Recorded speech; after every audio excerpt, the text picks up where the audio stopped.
Ang total po ay 300 million po. Yun po ay ayon kay Yusek Bernardo. Never ko pong nakakausap si Senator Bong Revilla. Never po.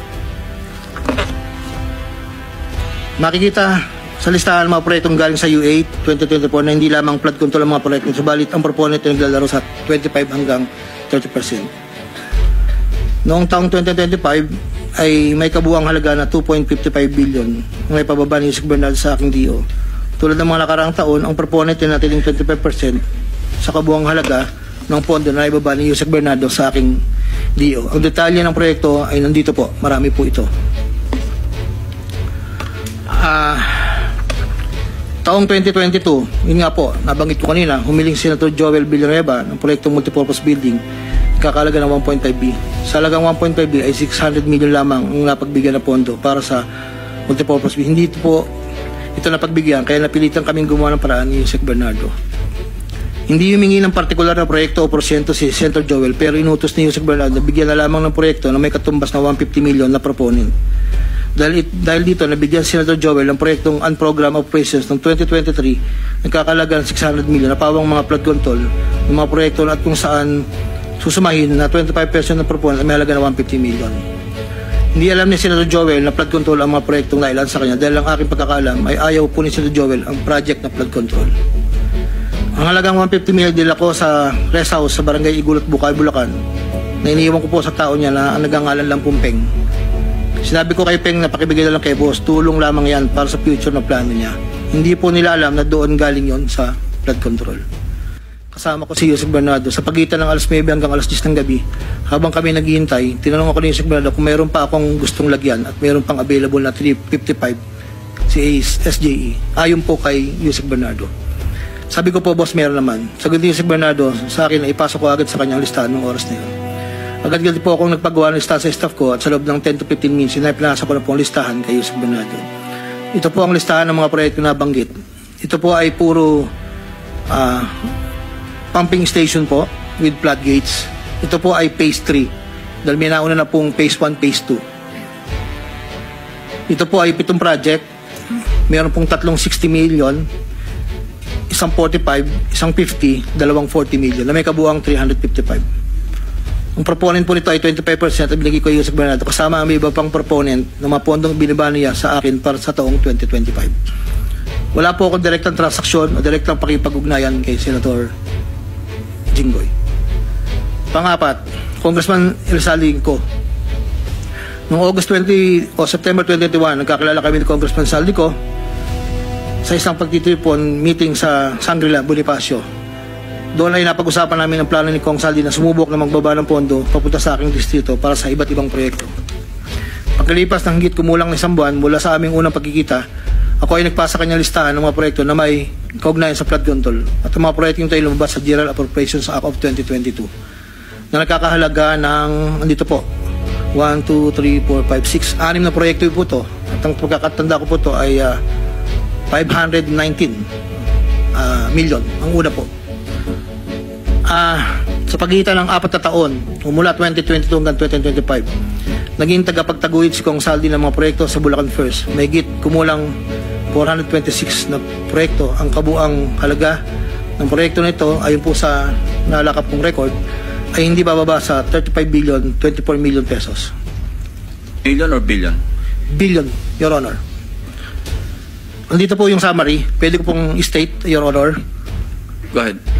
Sa taong 2022, yun po yung una, bycam lang po ito ayon sa record po. 519 million. Sa 2023, 5 billion 790 sa NEP, 3 billion 250 sa bycam, at 3 billion 890 sa UA.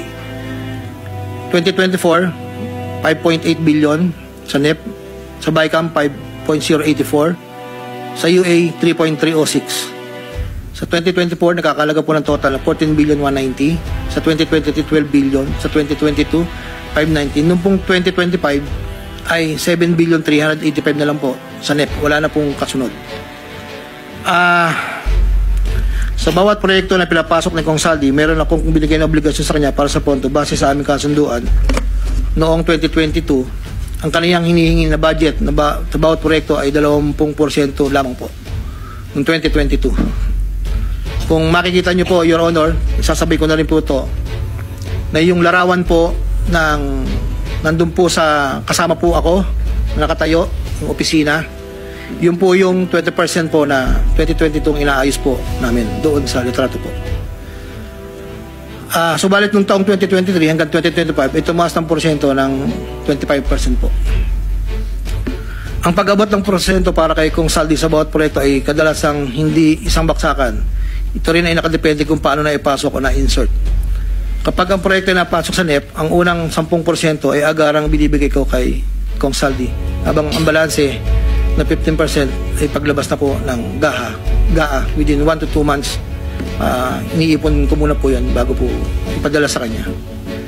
Kapag ang proyekto naman ay naipasok ng Kong Saldi sa BICAM, ang unang 10% ay binabayad sa kanya matapos lumabas ang GAA at ang balancing 15% ay binibigay makalipas ng 2 buwan mula nang maaprubahan ng GAA.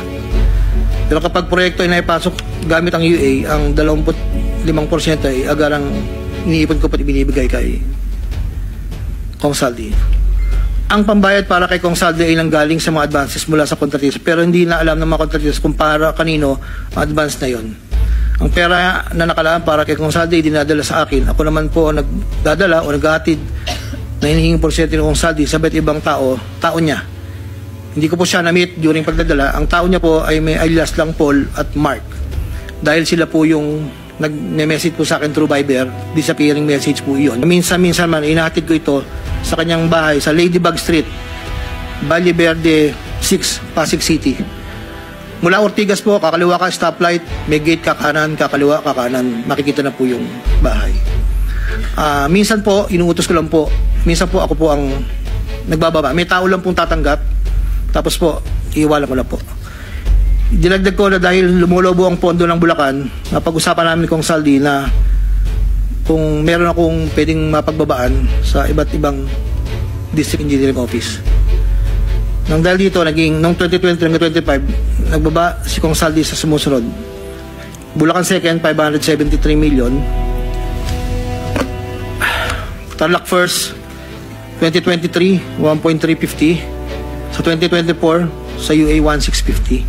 Tarlac 2nd, 925. Tapos 2024, 1.025 billion. Pampanga, sa 2023, 1.125 billion. 2024, 75 million lang po.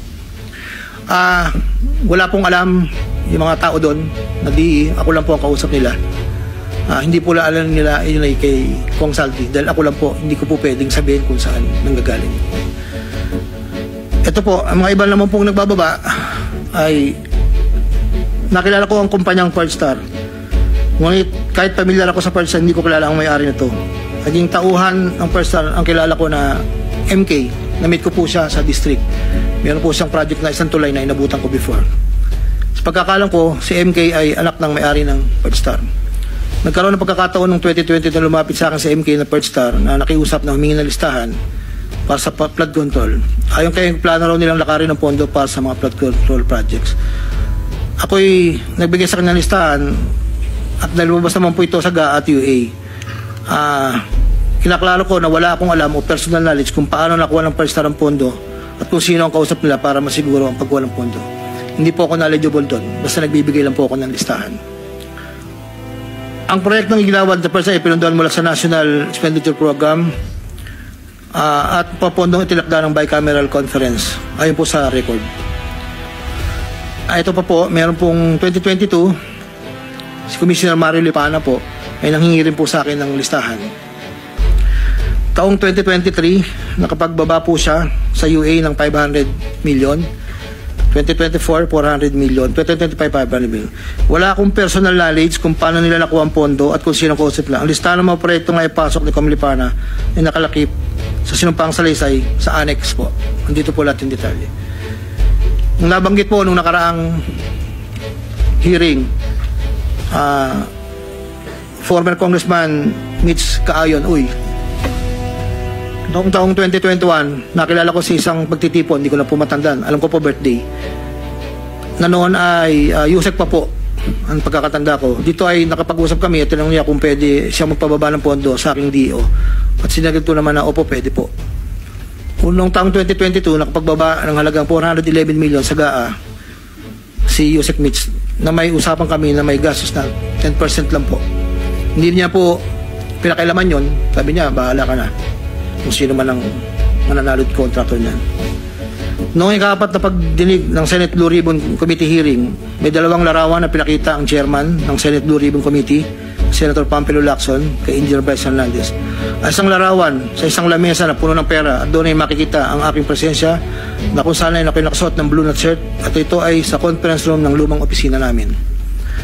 Para po sa kalaman, lahat po ng pera na yon ay para sa BICAM ni Kong Saldi, 519 million na may 20% proponent noong 2022. Ito po ay galing sa iba't ibang mga kontraktor na nakuha ng mga proyektong naipababa ni Congressman Saldi. Ang pangalawang larawan naman po ng pera na nakasalansan sa isang bilyaran ay para sa proponent ng 2023 na 5.79 billion na dadalhin namin kay Kong Saldi na sa aking pagkaalala ay nagkakalaga ng 579 bilang 10% advance payment. Aking nireserba ang aking pagpasa sa karagdagang sinumpang salaysay kung sakaling ito ay mabibigyan muli ng pagkakataon. Ginagawa ko ang sinumpang salaysay na ito upang pakita ang aking kusang loob na pakipagtulangan sinasagawang bisyo sa Senado, sa House of Representatives at iba pang ahensya ng pamahalaan kaugnay ng mga anumalyang proyektong DPWH upang matuluyang palagutin lahat ng mga taong sangkot. Ilan po, Your Honor.